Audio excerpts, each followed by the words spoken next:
तो करें स्टार्ट। हाँ जी, हेलो वन, कैसे हो आप सभी लोग? सब बढ़िया। आई होप दोस्तों आपने हमारे 2 पार्ट जो कि स्टॉक मार्केट की एक सीरीज के हैं, उसमें आपने काफ़ी कुछ सीखा होगा स्टॉक मार्केट के बारे में। मतलब कि कुछ बेसिक जानकारियाँ तो सीख ही ली होगी कि स्टॉक मार्केट, शेयर मार्केट क्या होता है, शेयर क्या होते हैं, स्टॉक ब्रोकर क्या होता है, एक्सचेंज क्या होता है, इसके अलावा बैंक निफ्टी, निफ्टी, सेंसेक्स, ये क्या होते हैं।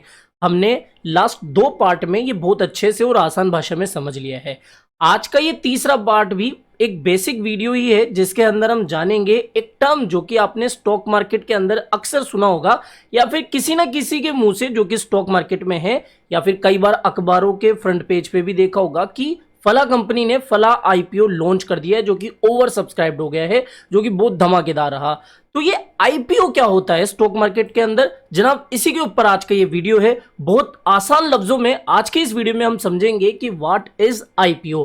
तो चलिए वीडियो को शुरू करते हैं। और आई होप दोस्तों आपको हमारा ये चैनल काफी पसंद आ रहा होगा, क्योंकि आप वीडियो तो देखते हैं लेकिन लाइक नहीं करते, तो जनाब लाइक भी कर दिया करो, थोड़ा सा मोटिवेशन ही बढ़ता है, बाकी आपकी तरफ से कोई पैसा नहीं मिलता है, ठीक है। तो चलिए वीडियो को शुरू करते हैं और समझते हैं कि दैट व्हाट इज आईपीओ। अब देखो, आईपीओ बेसिकली स्टॉक मार्केट की दुनिया में आपने आईपीओ का जिक्र जरूर से सुना होगा, ये तो तय है। अगर आप स्टॉक मार्केट के अंदर एंटर हो चुके हैं और रिसर्च कर रहे होंगे तो आईपीओ का जिक्र भी आपने कई बार सुना होगा। तमाम कंपनियां अपने आईपीओ को समय समय पर लॉन्च करती रहती है और लोग उसमें अपना पैसा लगाते हैं। अगर आप इस क्षेत्र में नए हैं और शेयर मार्केट में पैसा लगाना चाहते हैं तो जानिए कि क्या होता है आईपीओ और इसमें निवेश करने का क्या तरीका है। अब देखिए जनाब, सिंपल सी बात है, ये टेक्स्ट तो मैंने पढ़ दिया जो स्क्रीन पर है। अब इससे भी आसान शब्दों में मैं आपको समझाता हूं। फॉर एन एग्जाम्पल, मेरे पिताजी ने या फिर मैंने एक दुकान खोली जो कि काफी अच्छी चली। हमने उस दुकान को शोरूम में कन्वर्ट करा, वो शोरूम भी काफी सक्सेसफुल रहा, और वो शोरूम जो है वो भी काफी अच्छा चलने के बाद में हमने 3 शोरूम और डाल दिए। अब मैंने अपने पापा से कहा या फिर मैंने अपने पार्टनर से कहा कि देखो भाई, हमारे 3 शोरूम जो कि हमने ओपन कर दिए हैं, कहा हमने दुकान से शुरुआत करी थी, आज हमारे 3 शोरूम हो गए। चलो यार, हमारे बिजनेस को और बड़ा करते हैं और अब इन 3 शोरूमों को अब ले जाते हैं हम 30 शोरूमों पे, यानी कि और बड़ा बिजनेस करना है। लेकिन मेरे पार्टनर या फिर मेरे मन में भी यही आएगा कि इतने 30 शोरूम खोलने के लिए पैसा भी तो होना चाहिए। 30 शोरूम जितना, 3 शोरूम तो ठीक ठाक चल रहे हैं, लेकिन इतना पैसा भी उनसे नहीं बन रहा है कि हम 30 शोरूम और खोल सके, और वो भी बहुत जल्दी या फिर सेम ईयर में। तो फिर हमें जरूरत पड़ती है बहुत बड़े पैसे की, जो कि हम कहां से ले, लोन लेंगे तो वो थोड़ा सा रिस्की होगा, या फिर कहीं और से हाई नेटवर्थ इंडिविजुअल के पास जाएंगे तो वो भी यही कहेगा कि भैया इतने पैसे तो मेरे पास भी नहीं है कि 30 मैं आपको शोरूम के पैसे दे दूं। क्योंकि जनरली आपको पता ही है कि एक शोरूम खुलने में आज की तारीख में 5-7 करोड़ रुपए लग जाते हैं, अगर ढंग का अच्छा शोरूम आप खोल रहे हो अच्छी जगह पे, ठीक है, उसकी मैं बात कर रहा हूं। तो बेसिकली आईपीओ एक तरीका होता है जिस तरीके से आप पब्लिक से पैसा रेज कर सकते हो और अपनी कंपनी की वैल्यू को बढ़ा सकते हो, अपने धंधे को बढ़ा सकते हो। तो बेसिकली आईपीओ का मतलब ये होता है कि एक प्राइवेट कंपनी जिसको पैसों की जरूरत है और वो अपना बिजनेस एक्सपेंड करना चाहती है, प्रतिष्ठित बनना चाहती है, या फिर और मार्केट में अपना नाम और अपना नाम मार्केट में फैलाना चाहती है, तो वो अब जो पैसा है वो किसी वेंचर कैपिटलिस्ट से ना लेकर, किसी एंजल इन्वेस्टर से ना लेकर, डायरेक्टली पब्लिक से लेना चाहती है पैसा, जिससे कि वो धंधा बढ़ा सके। तो इसी को बोलते हैं आईपीओ। इसका मतलब क्या होता है? इनिशियल पब्लिक ऑफरिंग, यानी कि आप पहले अपनी जो प्राइवेट कंपनी है उसके शेयर बेच रहे हो पब्लिक को, ठीक है। तो बहुत आसान शब्दों में मैंने समझा दिया। अब देखो, आईपीओ की ऑफरिंग भी आप देखोगे तो यहां पर सारी चीजें आपको टेक्स्ट में पढ़कर मैं बता ही देता हूं कि आईपीओ का मतलब होता है कि इनिशियल पब्लिक ऑफरिंग, जब कोई कंपनी पहली बार पब्लिक को अपने शेयर ऑफर करती है, और इसे आईपीओ कहते हैं। ऐसे समझे कि देश में तमाम प्राइवेट कंपनियां विभिन्न क्षेत्रों में काम करती है, और जब इन कंपनियों को फंड की जरूरत होती है, जैसा मैंने आपको बताया कि मुझे बहुत सारे शोरूम खोलने हैं, तो वही बात है कि जब इन कंपनियों को फंड की जरूरत होती है तो ये खुद को स्टॉक मार्केट में लिस्ट करती है। यानी कि भैया ऐसा नहीं है कि मैं डायरेक्टली पोस्टर बांट दूं कि भैया देखो मेरी कंपनी को पैसा चाहिए, मैं तो और शोरूम खोलना चाहता हूं, आप पैसा लगाओ, ऐसा नहीं होता। जो कंपनियां होती है प्राइवेट कंपनियां, वो अपने आप को फिर स्टॉक एक्सचेंज पर, स्टॉक मार्केट में लिस्ट कराती है, और इसका सबसे बेहतर तरीका है आईपीओ। इसी तरीके से जो प्राइवेट कंपनियां होती है वो फंड रेज करती है।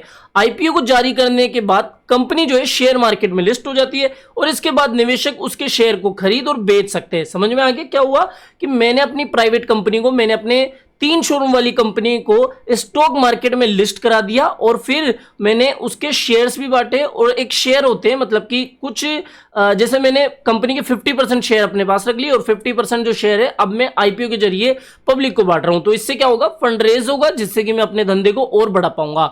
तो कंपनी के आईपीओ खरीदने वालों की कंपनी में हिस्सेदारी हो जाती है। यानी कि अब क्या हुआ कि मैंने जो शेयर बांटे उससे जो पब्लिक है वो भी मेरी कंपनी के अब थोड़े थोड़े हिस्सेदार बन चुकी है और इससे फंड इकट्ठा हो जाता है। साधारण शब्दों में समझे तो आईपीओ को लाने के बाद में कंपनी को चलाने वाला सिर्फ उसका मालिक या परिवार नहीं होता। यानी कि अब मेरी जो 3 शोरूम की दुकान थी या फिर 3 शोरूमों वाली कंपनी थी, अब वो सिर्फ मेरी नहीं होगी है, बल्कि अब नए लोगों का पैसा भी उसमें डला है। तो मतलब अब सबकी पब्लिक कंपनी बन गई है। प्राइवेट कंपनी से पब्लिक कंपनी में कन्वर्ट करने को अपन आईपीओ भी बोल सकते हैं। तो आई होप दोस्तों बहुत आसान शब्दों में ये चीज आपको समझ में आ गई होगी। अब भैया कंपनियां आईपीओ क्यों लाती है या फिर स्टॉक मार्केट में क्यों लिस्टेड होती है, ये भी तो सवाल है ना कि भैया ये क्यों ऐसा होता है आईपीओ लाती है कंपनियां। अरे सिंपल सा मैंने शुरू में ही बता दिया कि फंड रेज करना, एक्सपेंड करना अपने बिजनेस को। लेकिन कई बार क्या होता है कि मान लो मेरे 3 शोरूम जो है वो मैंने लोन लेकर खड़े करे थे या फिर 3-4 शोरूम मैंने लोन लेकर खड़े करे और मेरे वो शोरूम थोड़े सही से नहीं चल रहे हैं, कुछ भी दुविधा आ गई, लोन जो है, कर्ज जो है वो मुझ पर बढ़ता जा रहा है। तो और पैसा लाने के लिए, ये सब लोन की आफत को हटाने के लिए मुझे अब और पैसे की जरूरत है और मैं अब वीसीओ के पास जाने से अच्छा है कि आईपीओ करके जो पब्लिक है उससे ही पैसा इकट्ठा करूं। तो कई बार कर्ज या फिर लोन से बचने के लिए या फिर उनके झंझट से बचने के लिए, धंधे को सही तरीके से चलाने के लिए कंपनियां आईपीओ भी लाती है। कई बार अपनी खुद की प्रतिष्ठा को बढ़ाने के लिए भी कि हाँ भाई साहब कि हमारी ये जो प्राइवेट कंपनी है अब थोड़ा सा और पूरी दुनिया में छाए या फिर लोग उसको जाने और बड़ी हो, इसलिए प्रतिष्ठा बढ़ाने के लिए भी आईपीओ कंपनियां लाती है। और इसके अलावा कॉम्पिटिशन फाइट करने के लिए भी, मान लो मेरे 3 शोरूम ढंग के चल रहे हैं। अब हुआ क्या कि एक 25 साल का नवयुवक आया जिसने कि 100 करोड़ की फंडिंग उठाई, 50 करोड़ की फंडिंग उठाई और मेरे 3 शोरूमों के सामने ही उसने 5 शोरूम ला दिए और बहुत कम प्राइस पर कोई प्रोडक्ट या सर्विस दे रहा है। अब कंपटीशन तो पैदा हुआ, तो कंपटीशन फाइट करने के लिए भैया मुझे और भी पैसा चाहिए। तो इस तरीके से कंपटीशन फाइट करने के लिए भी आईपीओ कंपनियां लाती रहती है। तो ये इस सवाल का जवाब हो गया। अब अगली बात, टाइप ऑफ इन्वेस्टर्स भी होते हैं। जैसे कि मैंने स्टॉक एक्सचेंज के ऊपर आईपीओ लाया, कंपनी को रजिस्टर्ड कराया। अब उसमें 3 तरीके के लोग मेरे आईपीओ में पार्टिसिपेट कर सकते हैं। ठीक है, मैं जब अपने आईपीओ के शेयर इशू करूंगा तो उस समय 3 तरीके के इन्वेस्टर्स के लिए कुछ एक परसेंटेज पहले से रिजर्व होता है। पहला तो होता है कि क्वालिफाइड इंस्टीट्यूशनल बायर्स। इसमें जो बड़े बड़े इन्वेस्टमेंट फर्म्स होते हैं, जो वीसीज होते हैं, म्यूचुअल फंड्स होते हैं या फिर शेड्यूल कमर्शियल बैंक्स होते हैं जो कि सेबी में रजिस्टर्ड होते हैं, ऐसे इसके अंदर आते हैं। और बेसिकली ये एक तरीके का रिजर्व होता है कि भैया हाँ मेरा जो आईपीओ आएगा ना, सपोज मैंने 100 शेयर इशू करे तो जो 50% है ना वो तो मैं इस क्वालिफाइड इंस्टीट्यूशनल बायर्स के लिए अलग से ही रख दूंगा। यानी कि 50% तो अलग से ही हिस्सा पहले से ही रिजर्व हो गया। ठीक है, तो ये हो गई।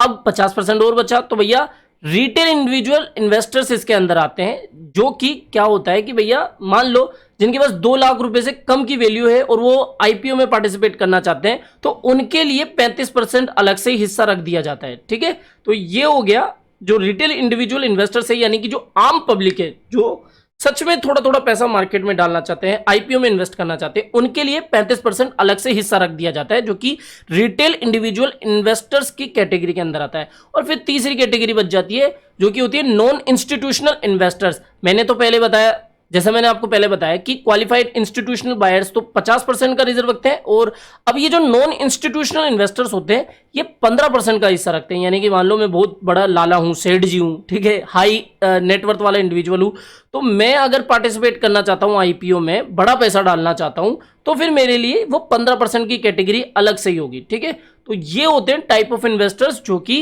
किसी आईपीओ में पार्टिसिपेट करते हैं। आई होप ये जितनी भी गाथा मैंने अभी तक आपको समझाई, सुनाई, बताई, वो आपको समझ में आई होगी कि भैया क्या होता है आईपीओ, इसके अलावा कंपनियां क्यों आईपीओ लाती है, किस तरीके के इन्वेस्टर्स आईपीओ में पार्टिसिपेट करते हैं।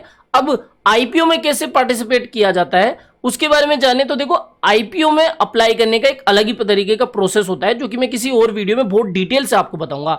आप इन शॉर्ट ये समझे कि आईपीओ की अलग से एक टाइमलाइन होती है। ये सारी चीज आप मेरी स्क्रीन के सामने देख सकते हो कि इशू प्राइस क्या होती है, इसके अलावा लिस्टेड प्राइस क्या होती है, इसके अलावा ओवर सब्सक्राइब क्या होता है। इनको बहुत आसान शब्दों में समझाऊं। देखो मान लो मैं XYZ कंपनी चलाता हूं, मैंने अपनी कंपनी के शेयर इशू करे 100 रुपए पे, ठीक है, समझ में आ रहा है। 100 रुपए में मैंने कंपनी के शेयर इशू कर दिए, हालांकि अभी तक वो लिस्ट नहीं हुई है कंपनी। अब मैंने 100 रुपए की प्राइस पर इशू कर दिए शेयर, अभी तक कंपनी जो है वो लिस्टेड नहीं हुई है, तो आम पब्लिक के लिए ये इशू कर दिए गए हैं। अब सपोज कि भैया मैं स्पेकुलेशन करना चाहता हूं, यानी कि शुरू में इस इशू प्राइस पर ही कंपनी के शेयर खरीदना चाहता हूं, और जब लिस्ट होगी, जब प्राइस बढ़ेगी, तब मैं उसको खरीद लूंगा या फिर तब मैं उसको बेच दूंगा, ठीक है।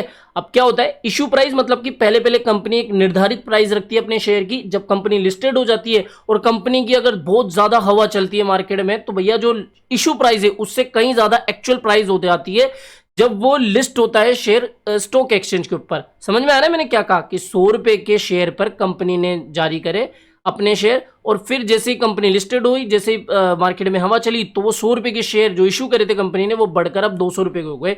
तो इस तरीके से आईपीओ के जरिए लोग बहुत मोटा पैसा कमाते हैं, या फिर डबल में ही पैसा कर लेते हैं कुछ ही समय अंतराल के दौरान, ठीक है। तो ये हो गया आईपीओ में कैसे लोग अपना पैसा डबल करते हैं। तो ये बात तो सच है कि लोगों का पैसा बहुत कम समय के अंदर डबल या फिर ट्रिपल भी हो जाता है आईपीओ के जरिए। अगर आईपीओ की बहुत ज्यादा हाइप बन जाती है, आईपीओ की काफी ज्यादा वेल डिमांड बढ़ जाती है, ओवर सब्सक्राइब हो जाता है, तब ऐसा होता है, ठीक है। लेकिन कई बार क्या होता है कि आईपीओ फेल भी हो जाता है, जैसे हमने पेटीएम के केस में देखा। तो ये चीजें मैंने बेसिक बताई कि आईपीओ क्या होता है, कितने टाइप के इन्वेस्टर होते हैं, टाइमलाइन क्या होता है, इसके अलावा ये इशू प्राइस क्या होती है, और लिस्टेड प्राइस क्या होती है, ओवर सब्सक्राइब क्या हो जाता है। अब अगर आपको डिटेल से जानना है और भी कि भैया आईपीओ में एक्चुअली कैसे हम खेलें, यानी कि कैसे आईपीओ में पार्टिसिपेट करें, कौन सा आईपीओ भी आ रहा है उसके बारे में कैसे पता लगाए, अगर इसके ऊपर सेपरेट वीडियो चाहिए ना, तो कमेंट करो। कमेंट नहीं करोगे तो भैया मेरे को लगेगा कि भैया हाँ, जो बेसिक वीडियो भी चल रहे हैं उसी को कंटिन्यू करो, लोग इतना जानने की इच्छुक अभी नहीं है, ठीक है। तो प्लीज कमेंट करके बताया करो। तो आई होप दोस्तों आज का ये वीडियो आपको काफी पसंद आया होगा और समझ में आया होगा कि बेसिकली आईपीओ होता क्या है, एक रफली जानकारी तो अब आपको पता लग गई होगी। तो आई होप दोस्तों आज का ये वीडियो आपको पसंद आया होगा। तो वीडियो पसंद आया हो तो डेफिनेटली वीडियो को लाइक करना है। पार्ट 3 आपको कैसा लगा कमेंट करके बताना, कमेंट कर ही दिया करो यार, कमेंट ही नहीं करते बताओ। शुरुआती हमारे अभी दिन है, सिर्फ 17-18 सब्सक्राइबर है, तो थोड़ा सा सपोर्ट तो कर दिया करो। तो मिलते हैं जल्दी नई अपडेट के साथ। जय हिंद, जय भारत।